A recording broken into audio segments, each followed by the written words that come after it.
Halo tuh, selamat datang di channel Motomobi News. Hai. Silent. Video kali ini disponsori oleh diri sendiri dari Motomobi gitu ya. Ada kaosnya, ada topinya juga yang dipakai sama Mamang. Cek aja di Motomobi official merch ya. Situ ya. Terus juga ada lithium fire killer, pembunuh api dari lithium yang Motomobi doang nih yang bisa mematikannya. Hihihi. Berita pertama. Chery Omoda 5 EV mulai dirakit di Indonesia. Asik nih. Berarti kalau udah dirakit di Indonesia harusnya lebih murah. Betul sekali. Jadi banyak loh sekarang loh yang bakal di ini, ada Chery, ada MG, dirakit semua di Indonesia. Mudah-mudahan lebih worth to buy gitu ya. Neta juga tuh banyak ya. Chery mengumumkan mereka sudah mulai merakit mobil listrik Omoda 5 EV di Indonesia. Hal ini dikatakan sebagai bukti kalau mereka berkomitmen memajukan industri otomotif di Indonesia. Masa? Nah, kesiapan produksi Chery Omoda 5 EV ini disampaikan oleh Xu Zhizong, gitu ya, Executive Vice President PT Chery Sales Indonesia kepada Menteri Koordinator Bidang Perekonomian Erlangga Hartarto pada tanggal 27 November yang kemarin tuh. Nah, Chery Sales Indonesia juga sudah mulai siap untuk memenuhi jumlah tingkat komponen dalam negeri atau TKDN sesuai aturan pemerintah. Ya biar murah, ya harusnya sih murah. Untuk itu, Chery akan kerjasama dengan beberapa mitra lokal untuk memproduksi berbagai macam komponen kendaraan listrik, ya kan? Chery Omoda 5 EV merupakan mobil listrik yang dilengkapi dengan berbagai teknologi yang kekinian, termasuk penggerak listrik yang efisien biar irit. Baterainya kapasitasnya lebih besar dan fitur keselamatan yang canggih. Itu sih kata Chery. Output maksimal itu sampai 150 kW atau 201 horsepower dan torsinya 400 Nm. Wah, gede juga. Ditambah baterainya 64 kWh. Mobil ini diklaim siap menjelajah hingga 450-an tuh kan. Kilometer dalam kondisi baterainya penuh. Pengisian cepat DC dari 0% hingga 80% hanya butuh waktu 40 menit. Seperti biasa. Biasanya ini dari 0 ya? Tumben banget. Biasanya dari 30 sampai 80% loh. Emang ada yang ngisi dari 0. Kasihan banget.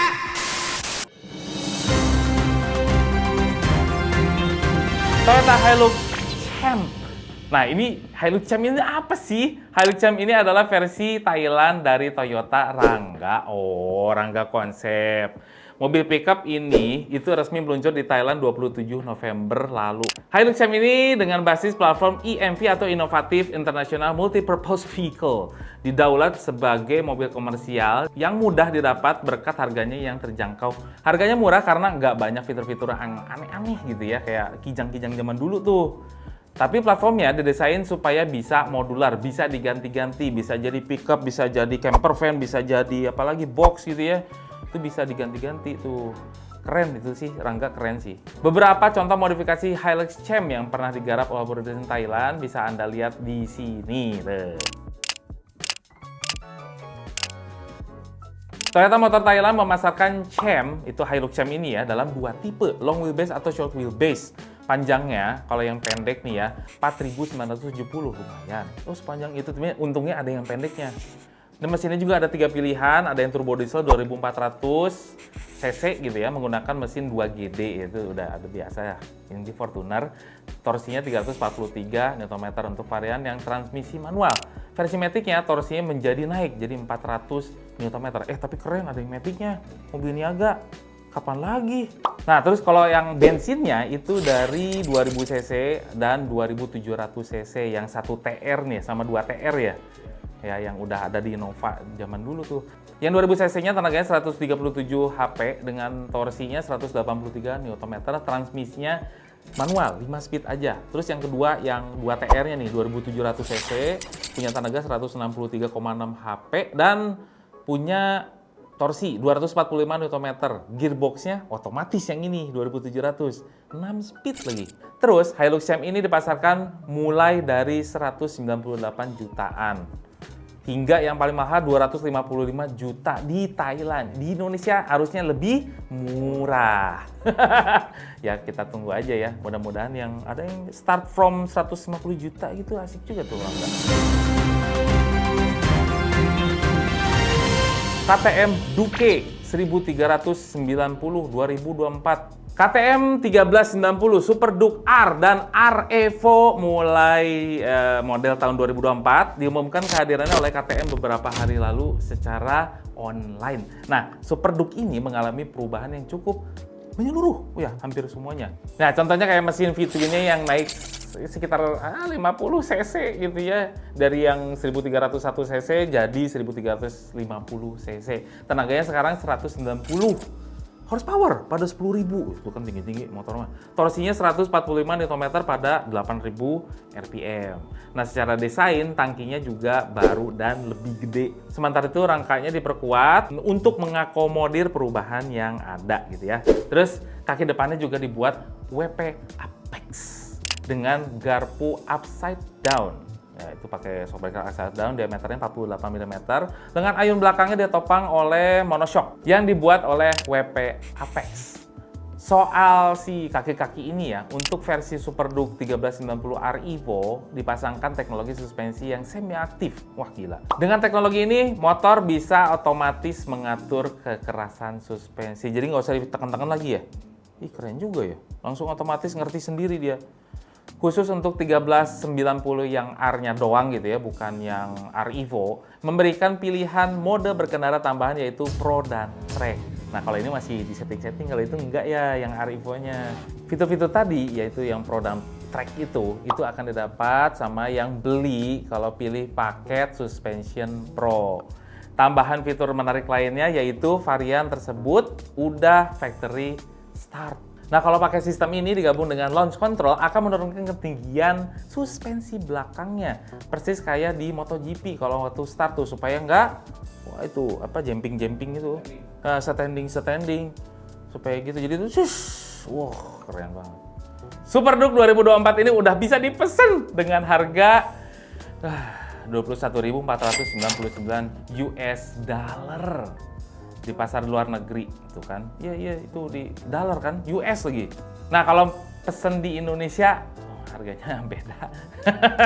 Ya, tapi aja lebih tinggi lah dikit lah, dikali 1,3 kali ya pajak.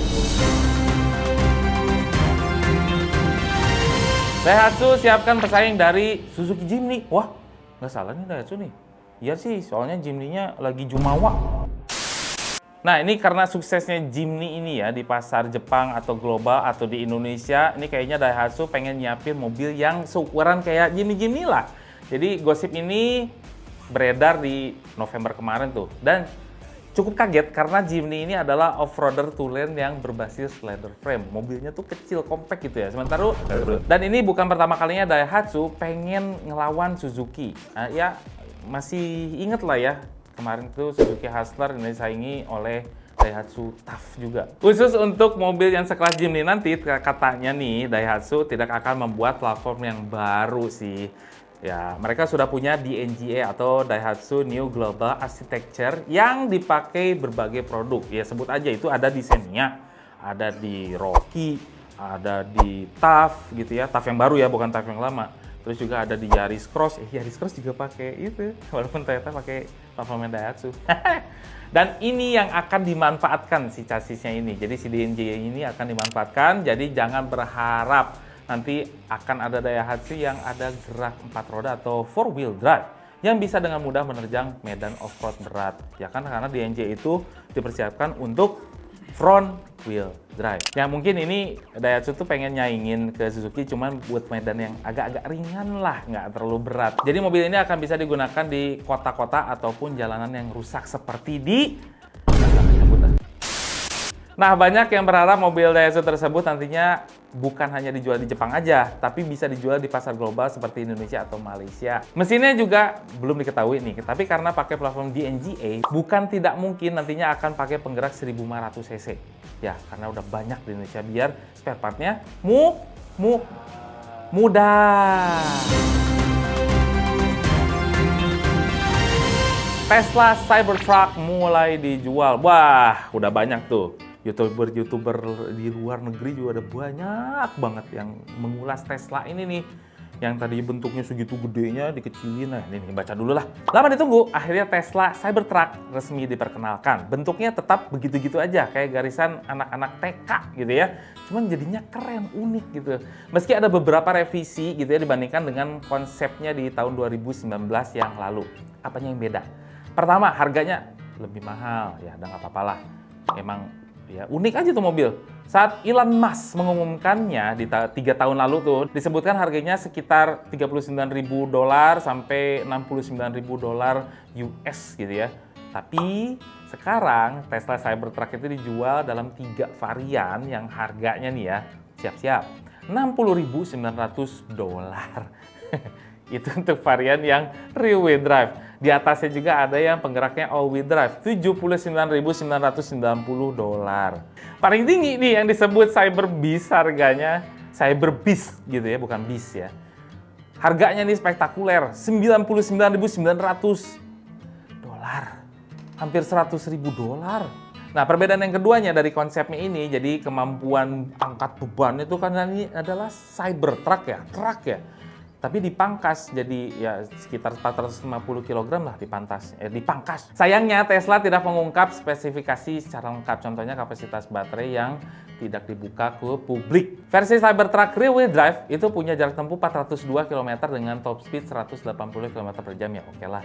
Kapasitas angkutnya jadi 1.134 kg dengan kemampuan menarik beban atau towing itu sampai 3 ton lebih ya, 3.402 kg. Nah, varian yang ini, yang rear wheel drive ini, itu punya akselerasi 0-100-nya dalam 6,5 detik saja. Padahal itu bodinya badak. Namun versi rear wheel drive ini baru akan hadir tahun 2025 nanti. Terus juga ada Cybertruck all wheel drive, ini yang menarik. Karena motor listriknya berkekuatan 600 horsepower. Nah, yang ini sih akselerasinya 0-100 tuh 4,1 detik. Jarak tempuhnya lebih panjang, lebih range-nya tuh lebih luas. 547 km, kalau pakai range extender bisa sampai 756 km. Yang range extender ini tentunya bukan mesin yang konvensional. Tapi baterai tambahan seukuran toolbox yang dipasang di belakang kabin tuh kan, di situ. Dan hanya tersedia untuk all-wheel drive atau versi yang tertinggi seperti di Cyber Beast ini. Ini trim yang paling gila dengan tenaga 845 HP. Trimotor kalau nggak salah ini ya. Trimotor loh. Motor listriknya ada 3 dan ya 0-100-nya ini dalam 2,6 detik saja. Ngedip 2 kali tuh. Ngedip mata 2 kali. Udah hilang, udah 100. Wah, udah ting ting. Wah, di sana tuh.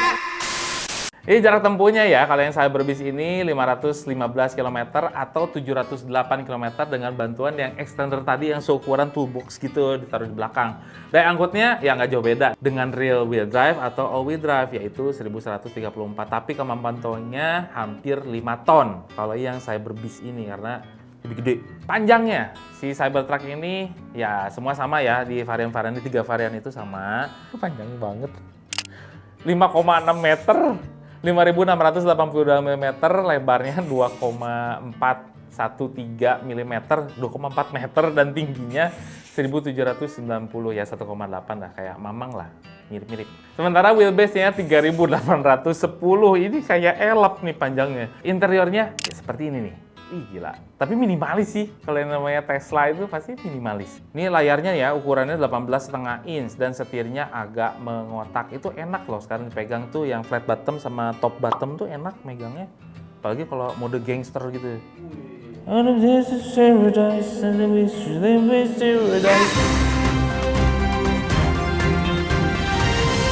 Ada tim baru di MotoGP 2024. Makin rame nih. Balapan MotoGP bakal lebih rame karena kedatangan tim baru untuk musim balap 2024 nanti. Ini karena Trackhouse mengambil alih tim yang sudah ada, yaitu RNF Aprilia. Oh, Aprilia, pantesan. Kalau Anda ngikutin nih namanya MotoGP, RNF dan Dorna atau penyelenggara balap MotoGP lagi nggak baik-baik aja. Dan akhirnya RNF ya jadi cabut, timnya diambil alih sama Trackhouse. Karena itu pembalapnya sudah pasti ya Anda kenal karena ada Miguel Oliveira dan Raul Fernandez. Trackhouse memperkenalkan livery motor Aprilia RS GP dengan warna bendera Amerika. Tim ini dikuasai oleh mantan pembalap Justin Marks dan Armando Christian Perez, rapper yang dikenal sebagai Pitbull. Wow, keren sekali. Justin Marks mengatakan nih, aduh ya. Jadi kia udah lama di Garut, bergabung di MotoGP adalah momen yang sangat menyenangkan bagi kami teh. Trackhouse telah bekerja sejak hari pertama untuk mengenali peluang motorsport yang unik serta kemampuan untuk berekspansi ke seri global seperti MotoGP adalah langkah besar dalam mengembangkan perusahaan.